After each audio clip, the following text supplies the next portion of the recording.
As part of this video, I'll compare and contrast IDEs with advanced editors. Keep in mind, IDE stands for Integrated Development Environment. When it comes to examples related to IDEs, we have vscode, we have PyCharm, we have Eclipse, which is Java-based IDE.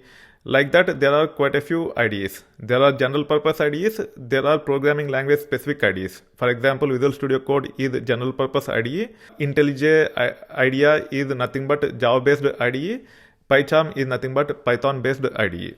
IDEs stands for Integrated Development Environments. It's IDE, not IDEs. IDEs is plural. That being said, when it comes to collaborative development in the organizations, we are supposed to use IDEs. We should not be using advanced editors. What are the examples for advanced editors? The examples for advanced editors are nothing but Notepad++, TextPad, UltraEdit. Like that, there are quite a lot of advanced editors. You can use advanced editors to tweak the text in text files, but when it comes to collaborative development, you should fall back on IDEs. I have seen many Python developers using Notepad++.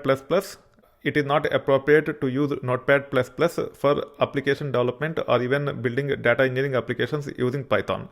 You have to use IDEs such as vscode or PyCharm or similar IDEs which are built for Python-based application development. For Python-based application development, my most favorite IDE is nothing but vscode. vscode stands for Visual Studio Code. Why it is my favorite? It is full featured. You have all kinds of features in this IDE and it is absolutely free. You don't need to pay anything to IDE itself. PyCharm is also very good IDE. It have both Community Edition and also Professional Edition. Community Edition comes with limited features. Professional Edition have all good features, but it is expensive over a period of time.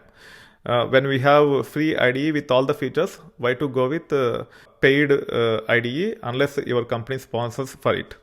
That being said, Visual Studio Code is actually supported by Microsoft. It is fully featured and you should be able to build all kinds of applications using not only Python as programming language but also other programming languages. That being said, as it is general purpose IDE, just to kickstart development using Python as programming language, you have to install extension. Also, you might have to install additional extensions depending upon your needs.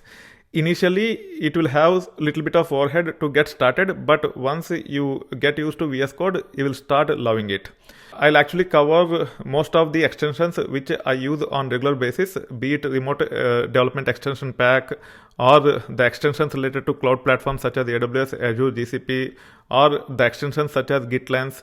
I'll be covering all the common extensions typically I use so that you understand VS Code better and start using it a lot more effectively. You can follow the videos in the playlist which I am going to provide in the description, and you should be able to learn all the details related to VS Code for accelerated development as part of the projects. That being said, in this video, I just wanted to compare and contrast the IDEs and advanced editors and the importance of using IDEs for collaborative application development. Follow the playlist and learn a lot more about VS Code and master it so that your productivity is high. If you like the content, feel free to click on the like button. If you have any feedback or suggestions, feel free to use comment section. For the other videos related to VS Code, look at the description for the playlist and follow the videos in the playlist. If you haven't subscribed to our channel yet, feel free to subscribe to our channel and also hit on bell icon so that you are notified whenever we upload videos like this in our YouTube channel.